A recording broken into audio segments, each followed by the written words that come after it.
সাহাবীরা বলে তুমি আমার কাছে বলো, আমরা নবীর কাছে পৌঁছায় দিব। বলে না, আমি আমার নবীর সঙ্গে পার্সোনাল কিছু কথা বলতে চাই। এবার নবীজির কাছে যে বলা হল, ইয়া রাসূলুল্লাহ, ইয়া হাবিবাল্লাহ, জনক এক মেয়ে আসে আপনার সঙ্গে কথা বলতে। নবী বলে কে? বলে হুজুর, ইনি পরিচয় দিছে উনি হানজালা রাদিয়াল্লাহু তাআলার বিবি। আমার নবী কাশতে বলো। এবার নবীজিকে হাত ধরে নিয়ে একটা পাথরের উপরে বসানো হলো। নবীজি বললেন চাদর মোবারকটা নিয়ে দাও। পর্দার বিধান দেখেন মুসলমান, শুনে নাও। এবার চাদরটা নিয়ে দিলেন। হানজালার বিবি আসলেন। আমার নবীজি বলে, হানজালার বিবি তুমি কি বলতে চাও? বলি, ইয়া রাসূলুল্লাহ, ইয়া হাবিবাল্লাহ, নবী গো, আমার স্বামীর উপরে গোসল ফরজ হয়ে গেছে।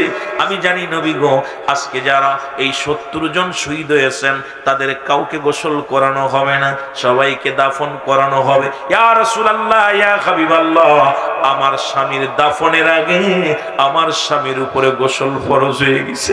আমার নবী ডাকতে বলে, হানজালার বিবি কি বলতে চাও বলো।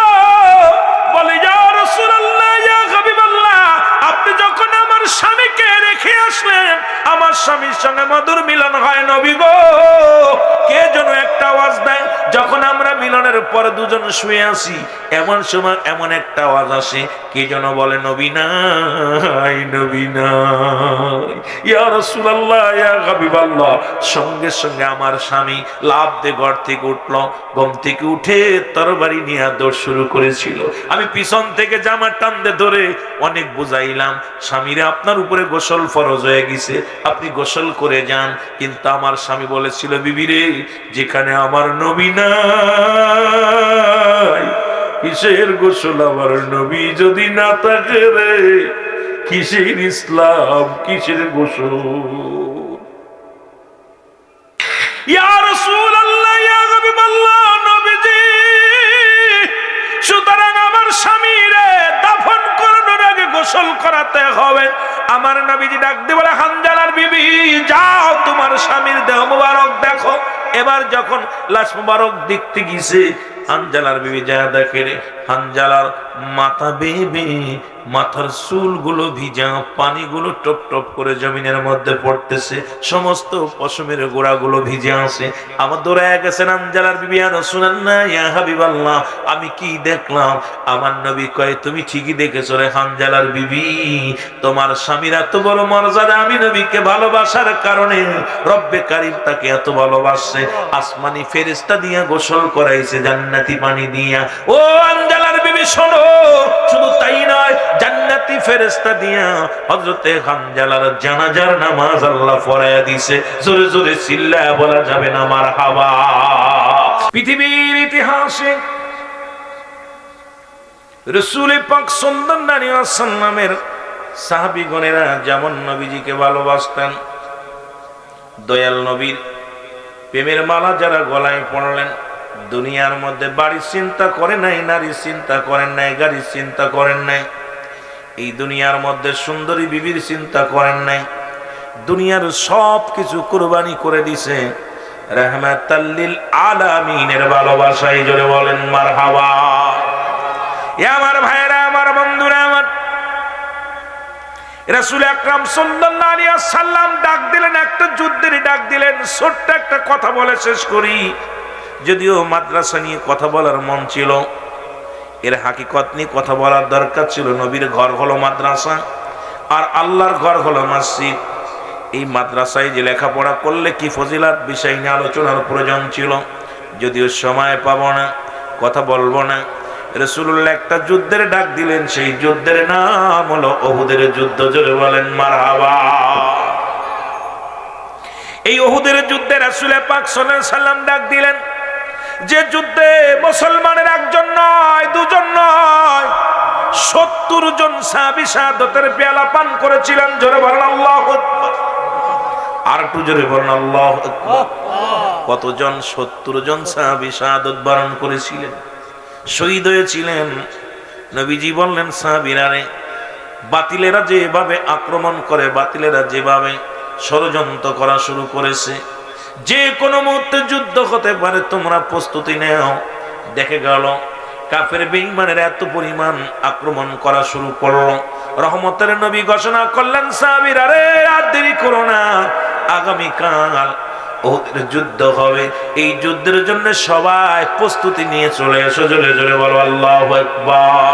এ দুনিয়ার মুসলমান,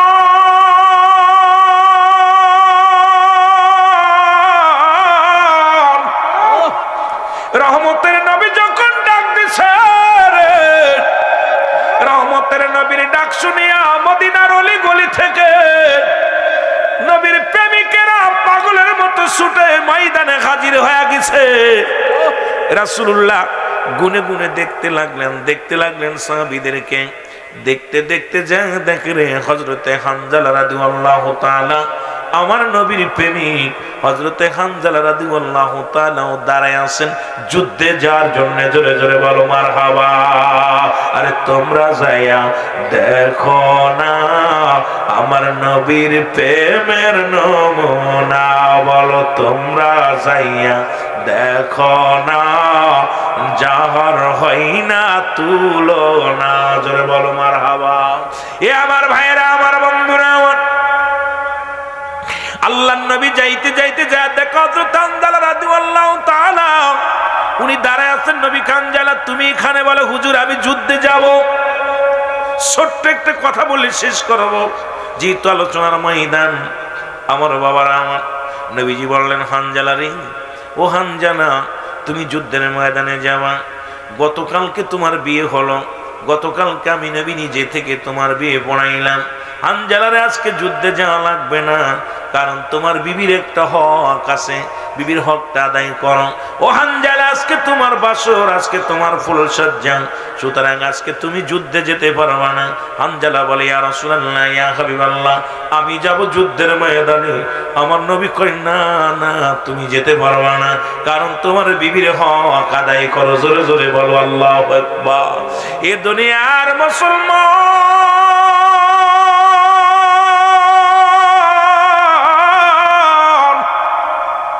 হযরত হানজালা রাদিয়াল্লাহু তাআলা ডাকতে বলে, নবী গো আমি যাব যুদ্ধের ময়দানে, ইয়া রাসূলুল্লাহ, ইয়া হাবিবাল্লাহ। নবী বলে, না না ও আমার ভাইরা, রাসূলুল্লাহ রেখে গেলেন, হানজালা রাদিয়াল্লাহু তাআলা কে রেখে গেলেন, রেখে যুদ্ধের ময়দানে চলে গেলেন। চলে যাওয়ার পর মুসলমান যুদ্ধ শুরু হয়ে গেল। ওদিকে হানজালা রাদিয়াল্লাহু তাআলা তার বিবির সঙ্গে মিলন হলো, বিবির সঙ্গে বাসর করতেছিলেন। এমন সময় কে যেন একটা আওয়াজ, তৎকালীন জামানার মধ্যে, এখনকার জামানা তো মাইক পাওয়া যায়, তখনকার জামানায় মাইক ছিল না। চঙ্গ বানায়া, ওই টিন দেয়া চং বানায়া, এইভাবে চঙ্গ বানায়া মানুষ অ্যালাউন্স করতো, আজান দিত। ডাক দে কে যেন বলে, মক্কার মানুষেরা রে, মদিনার মানুষেরা রে, তোরা ঘুমায় আসি, আমার নবী নাই, নবী নাই। কে যেন আওয়াজ দিয়ে বলে, মদিনার শহরবাসী, মদিনাবাসী রে, নগরবাসী রে, আমার নবী নাই, নবী নাই। এই আওয়াজটা যখন হযরত হানজালা রাদিয়াল্লাহু তাআলার কানে গেছে রে, এক লাফ দিয়া ঘর থেকে উঠিয়া, লটকানো ছিল তরবারি, মুসলমান শুনে নাও, প্রাচীরের সঙ্গে ওয়ালের সঙ্গে লাগানো ছিল, তরবারিটা এক টান দিয়ে বাইর করিয়া রওনা দিয়ে দিছে। পিছন থেকে স্ত্রী টান দিয়ে ডাক দিয়ে বলে, স্বামী আপনি কই যান? কয় বিবি রে, তুমি কি শুনতে পাওনি? কে যেন আওয়াজ দিয়ে বলে, আমার নবী নাই, নবী নাই। বলে, স্বামী রে আপনি কোথায় যাবেন? আমি যুদ্ধের ময়দানে যাব। বিবি রে, আমি যুদ্ধের ময়দানে যাব। ডাক দে বলে, বিবি বলে, স্বামী রে এই মাত্র দুজনের মিলন হলো, আপনার উপরে গোসল ফরজ হয়ে গেছে রে আমার স্বামী। এ আমার স্বামী,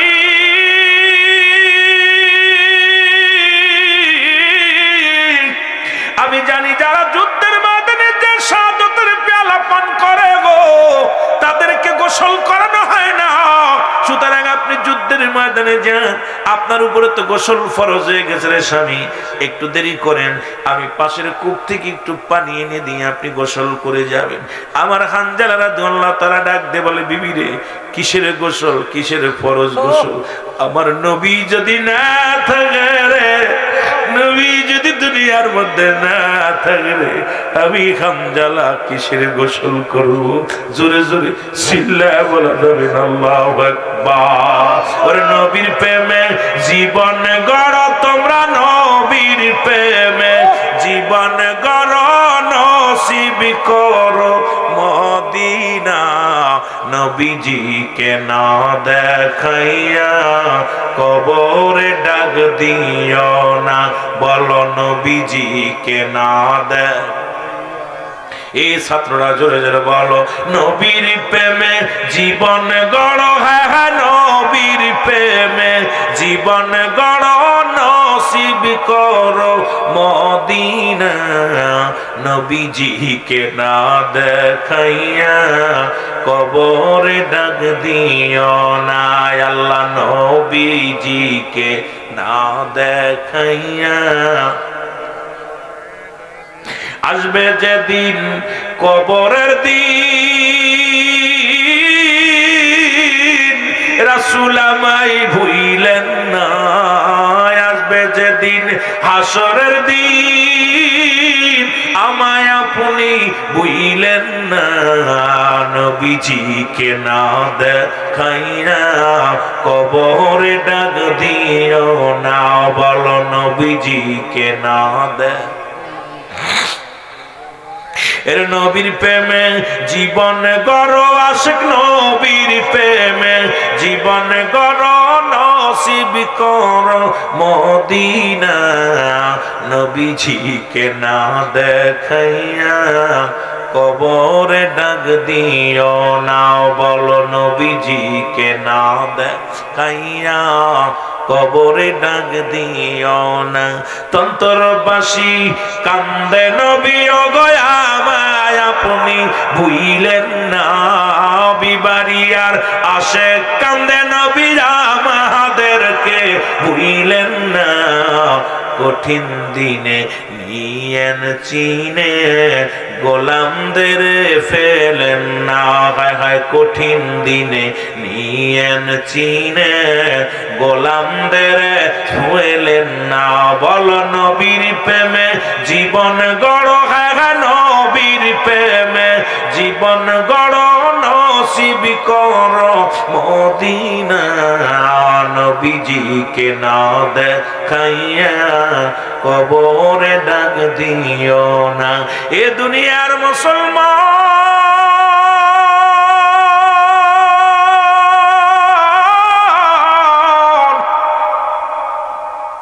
হানজালা রাদিয়াল্লাহু তাআলা ডাকতে বলে, বিবি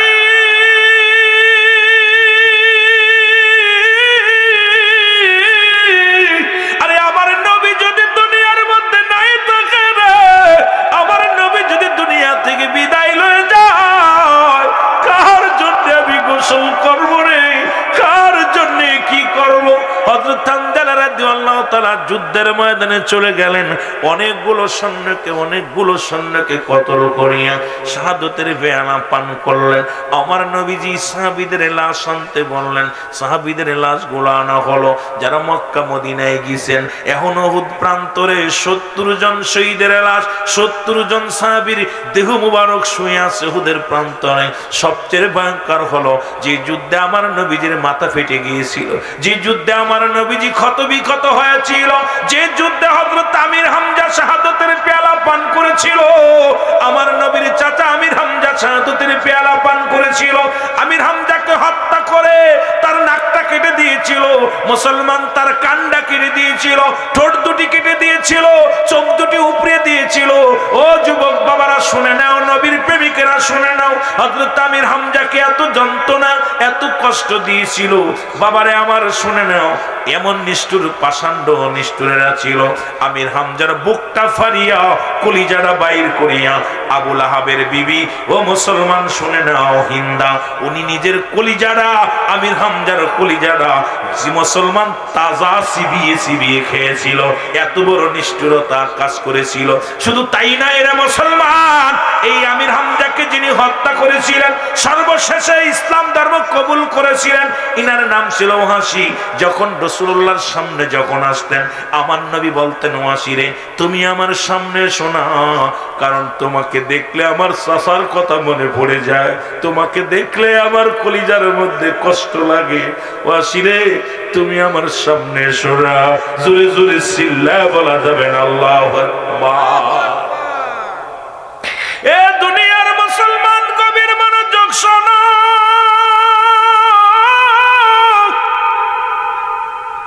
এর শুধু এই যুদ্ধে ৭০ জন মুসলমান শহীদ হয়েছিল।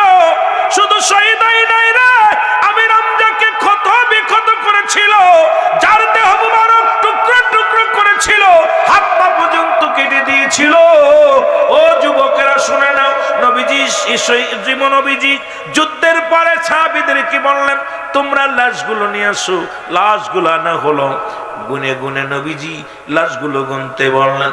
গুনে দেখে এক থেকে গুনতে গুনতে ৭০ জন দেহ মোবারক পাইলেন, শহীদের দেহ মোবারক পাইলেন। আমার নবীজি সাহাবীদের লাশগুলো সামনে নিয়ে চোখের পানি ছেড়ে কাঁদতে লাগলো। আমার নবীজি কাঁদে, শাহাদাতের পেয়ালা যারা পান করেছে। রাসূলুল্লাহ শহীদের মুখের দিকে তাকায়, এক একজন শহীদের দেখে আর রাসূল কান্দে। কান্দে নবীর চোখের পানি জমিনের মধ্যে পড়ে। একেতে নবী নিজেই আহত হয়েছে, রাসূলুল্লাহর মাথা ফেটে গেছে। নবীজি তারপরও সাহাবীদের দেহ মুবারক দেখে নবীজি সহ্য করতে পারে নাই। আমার নবীজি সাহাবীদের প্রেমে কান্দে। এবার ভাইরা, আমার বন্ধুরা, আমার দিলের কান্না লাগা শোনা। আমার নবীজি বললেন, সাহাবীরা রে তোমরা লাশগুলো গোনা। লাশগুলো গোনা হলো। এক থেকে গুনতে গুনতে যাইয়া ৭০টা লাশ, ৬৯টা শহীদের লাশ পাওয়া গেল। নবীজি বলেন, আর একজনের লাশ কোথায় গেল? সাহাবীরা বলে, ইয়া রাসূলুল্লাহ, ইয়া হাবিবাল্লাহ, আমরা তো গুনে গুনে ৭০টা লাশ এখানে রেখেছিলাম, ৭০টা শহীদের লাশ মোবারক রেখেছিলাম। ইয়া রাসূলুল্লাহ, ইয়া হাবিবাল্লাহ, একজন শহীদের লাশ আমি পাইতেছি না। আমার নবী বলে, কার লাশ? বলে, ইয়া রাসূলুল্লাহ, ইয়া হাবিবাল্লাহ, আমরা হযরতে হানজালা রাদিয়াল্লাহু তাআলা দেহ মুবারক খানা পাচ্ছি না। আমার নবী ডাকতে বলে, সাহাবীরা রে জলদি করে খোঁজো, কারণ এই কাফের বেঈমানেরা, মুনাফিকরা আমার নবী আমার হানজালার দেহ মুবারক নিয়া কি ষড়যন্ত্র করেছে না জানি লুকিয়ে রাখবে, না জানি দেহটার উপরে কি নির্যাতন চালাবে। তোমরা তাড়াতাড়ি খোঁজো। সাহাবীরা ওদের প্রান্তরে খুঁজতে লাগলেন, কোথাও হানজালা রাদিয়াল্লাহু তাআলার বডিখানা পাইলেন না। রাসূলুল্লাহর কাছে এসে বলে, ইয়া রাসূলুল্লাহ, ইয়া হাবিবাল্লাহ, হযরতে হানজালার বডিখানা আমরা পাই না। আমার নবীজি ডাক দে বলে, সাহাবীরা রে কি শোনাইলা? রাসূলুল্লাহ ডান দিকে তাকায়, বাম দিকে তাকায়, পিছনের দিকে তাকায়, সামনে তাকায়। রাসূলুল্লাহ যখন উপর দিকে তাকাইলেন, তাকায় দেখে রে হানজালার বডিখানা, হযরত হানজালা রাদিয়াল্লাহু তাআলা দেহ মুবারক আরশ মহল্লায় নিয়া মুসলমান জান্নাতি পানি দিয়া ফেরেশতারা গোসল করাইতেছে। জোরে জোরে চিল্লায়া বলা যাবে না মারহাবা। আমার নবীজি একটা মুসলমান শুনে নাও, নবীজি উপর দিকে তাকাইয়া, নিচের দিকে তাকাইয়া নবী একটা মিষ্টি হাসি দিলেন। সাহাবীরা বলে, ইয়া রাসূলুল্লাহ, ইয়া হাবিবাল্লাহ, আপনি কেন হাসেন? এত কষ্টের পরও আপনার তো নিজেই আহত হয়েছেন, ওদিকে সাহাবীদের প্রেমে আপনি কান্দেন, অথচ আপনার মুখে হাসি। নবী বলে, সাহাবীরা রে আমি যা দেখি তোমরা তা দেখো না। ও আমার সাহাবীরা, আমি যা দেখেছি তোমরা তা দেখতে পাও নাই। নবীজি আবার উপর দিকে তাকাইলেন, তাকায়া দেখে রে ৭০,০০০ ফেরেশতারা, ফেরেশতাদের ইমামতিতে মুসলমান হযরতে হানজালা রাদিয়াল্লাহু তাআলা জানাজার নামাজ আদায় করছে। জোরে জোরে চিল্লায়া বলা যাবে না মারহাবা। আর একটু জোরে বলো আল্লাহু আকবার। তাকবীর, নারায়ে রিসালাত। আরে মাওলানা রুহুল আমিন সিদ্দিকী সাহেব অন্তর মাদ্রাসার পক্ষ থেকে আমার ভাইরা, আমার বন্ধুরা, আমার গভীর মনোযোগ। রাসূলুল্লাহ এবার বললেন, সাহাবীরা লাশগুলো আবার গণো। গুনতে গুনতে দেখে ১ ২ ৩ ৪ ৫ গুনতে গুনতে ৬৯ ৭০টা লাশ এবার পাইলেন। নবীজি বললেন, তোমরা হানজালার দেহ মুবারক পাইছো? বলি ইয়া রাসূলুল্লাহ, ইয়া হাবিবাল্লাহ, এবার আমরা লাশ গণনা করে দেখি 69 নয় 70টা দেহ মুবারক পাইলাম। তবে হানজালা রাদিয়াল্লাহু তাআলা দেহ মুবারক হযরতে আমির হামজার পাশে শোয়ানো আছে। জোরে জোরে চিল্লায়া বলা যাবে না আল্লাহু আকবার। আমার নবী বললেন তোমরা জানাজার জন্য তৈরি হও। নবীজি 70 বার জানাজা পড়লেন। ও যুবক বাবারা শুনে নাও, একবার নয় দুবার নয়, 70 বার জানাজা পড়লেন। আর প্রত্যেকবার এক একটা শহীদের লাশের পাশে হযরত আমির হামজার দেহ মুবারক রাখলেন। ও আমার বাবারা আমার, কারণ আমার নবীজির চাচা আমির হামজা যখন ইসলাম ধর্ম কবুল করেছিল, তখন ইসলামের বিজয় ঝান্ডা বাজানোর জন্য আমার নবীজি আরো দ্বিগুণ শক্তি পেয়েছিল। জোরে জোরে চিল্লায়া বলা যাবে না মারহাবা। আমার ভাইরা, আমার বন্ধুরা আমার, জানাজা শেষ হয়ে গেল, এখন দাফনের কাজ। কাফন শেষ, দাফন করতে হবে, জানাজা শেষ। এমন সময় দ্রুত এক মহিলা ছুটে আসলেন, এসে আমার নবীর সাহাবীদেরকে সালাম দেয়। আসসালামু আলাইকুম। ও নবীর সাহাবীরা, ওয়া আলাইকুম আসসালাম। আমি আমার নবী কই রে, আমার নবীজি কই? সাহাবীরা বলে মহিলা রে মহিলা, ওই মহিলা শোনো, নবীজিকে কি করবা? নবীজি উহুদের যুদ্ধে ক্ষতবিক্ষত হয়েছে, নবীর মাথা মুবারক ফেটে গেছে, রক্ত পড়েছে। সাহাবীদের ওই কষ্ট দেখে নবীজি আবার অনেক কষ্ট পেয়েছে, মন বড় ব্যথা নিয়ে ফেলায় ফেলায় কান্দে। মহিলা ডাকতে বলে নবীর সাহাবীরা রে,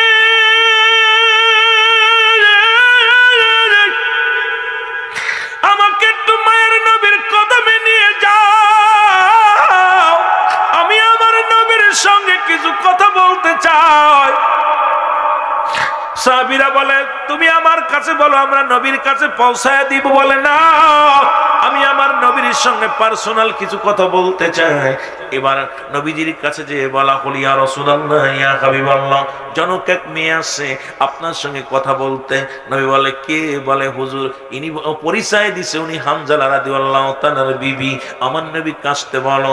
এবার নবীজিকে হাত ধরে নিয়ে একটা পাথরের উপরে বসানো হলো। নবীজি বললেন চাদর মুবারকটা নিয়ে দাও। পর্দার বিধান দেখেন মুসলমান, শুনে নাও। এবার চাদরটা নিয়ে দিলেন। হানজালার বিবি আসলেন। আমার নবীজি বলে হানজালার বিবি তুমি কি বলতে চাও? বলি ইয়া রাসূলুল্লাহ, ইয়া হাবিবাল্লাহ, নবী গো, আমার স্বামীর উপরে গোসল ফরজ হয়ে গেছে। আমি জানি নবী গো, আজকে যারা এই 70 জন শহীদ হয়েছেন তাদের কাউকে গোসল করানো হবে না, সবাইকে দাফন করানো হবে। ইয়া রাসূলুল্লাহ, ইয়া হাবিবাল্লাহ, আমার স্বামীর দাফনের আগে আমার স্বামীর উপরে গোসল ফরজ হয়ে গেছে। আমার নবী ডাকতে বলে হানজালার বিবি, কি বলতে চাও বলো? বলে ইয়া রাসূলুল্লাহ, ইয়া হাবিবাল্লাহ, আপনি যখন আমার স্বামীকে রেখে আসলেন, আমার স্বামীর সঙ্গে মধুর মিলন হয় নবী গো। কে যেন একটা আওয়াজ দেয়, যখন আমরা মিলনের পরে দুজন শুয়ে আসি, এমন সময় এমন একটা আওয়াজ আসে, কে যেন বলে নবী নাই, নবী নাই। ইয়া রাসূলুল্লাহ, ইয়া হাবিবাল্লাহ, সঙ্গে সঙ্গে আমার স্বামী লাফ দিয়ে ঘর থেকে উঠলো। ঘুম থেকে উঠে তরবারি নিয়ে দৌড় শুরু করেছিল। আমি পিছন থেকে জামা টানতে ধরে অনেক বুঝাইলাম, স্বামীরে আপনার উপরে গোসল ফরজ হয়ে গেছে, আপনি গোসল করে যান। কিন্তু আমার স্বামী বলেছিল বিবি রে, যেখানে আমার নবী নাই, কিসের গোসল? আমার নবী যদি না থাকে রে, কিসের ইসলাম, কিসের গোসল? ইয়া রাসূলুল্লাহ, ইয়া হাবিবাল্লাহ, নবীজি, সুতরাং আমার স্বামীরে দাফন করানোর আগে গোসল করাতে হবে। আমার নবীজি ডাক দিয়ে বলে হানজালার বিবি, যাও তোমার স্বামীর দেহ মুবারক দেখো। এবার যখন লাশ মুবারক দেখতে গিয়েছে, হানজালার বিবি যা দেখে রে, হানজালার মাথা বেবে, মাথার চুলগুলো ভিজা, পানিগুলো টপ টপ করে জমিনের মধ্যে পড়তেছে, সমস্ত পশমের গোড়াগুলো ভিজে আছে। আমার দৌড়ায় গেছেন হানজালার বিবি, ইয়া রাসূলুল্লাহ, ইয়া হাবিবাল্লাহ, আমি কি দেখলাম? আমার নবী কয় তুমি ঠিকই দেখেছো রে হানজালার বিবি, তোমার স্বামীর এত বড় মর্যাদা, আমি নবীকে ভালোবাসার কারণে রব্বে কারীম তাকে এত ভালোবাসে, আসমানি ফেরেশতা দিয়ে গোসল করাইছে জান্নাত জান্নাতি পানি দিয়া। ও আঞ্জালার বিবি শোনো, শুধু তাই নয়, জান্নাতি ফেরেশতা দিয়া হযরতে হানজালার জানাজার নামাজ আল্লাহ পড়ায়া দিছে। জোরে জোরে চিল্লায়া বলা যাবে না মারহাবা। এ তন্তরের বাবারা শুনে নাও, আজকে যারা তোমরা এই মাহফিলে বসেছো, এই নবীর প্রেম অন্তরে ধারণ করে আমরা যাব। যদি বাঁচতে হয় নবীর জন্য বাঁচবো, মরতে হয় নবীর জন্য মরবো। নবীর প্রেম ভালোবাসা যার অন্তরে যতটুক, তার ঈমান বলতে ততটুক। নবীর প্রেম ভালোবাসা যার অন্তরে নাই, তার ঈমান বলতে কিছু নাই। সরাসর বেঈমান, সরাসর বেঈমান। ও যুবক, এই জন্য আমরা নবীর জন্য যদি জীবন দিতে পারি, ইসলামের জন্য যদি জীবন দিতে পারি, আমার আল্লাহ খুশি হবে, রাসূল খুশি হবে, ফেরেশতারা খুশি হবে। দুনিয়ার মানুষ খুশি করে লাভ নাই, আল্লাহ আল্লাহ রাসূলকে খুশি করো। দুনিয়া তো শান্তি, পরপারও শান্তি পাবা। জোরে জোরে চিল্লায় বলা যাবে না ঠিক কিনা? এসেছেন যত নবী সকলের ইমাম, সালাম তোমায় গো নবী, হাজারো সালাম।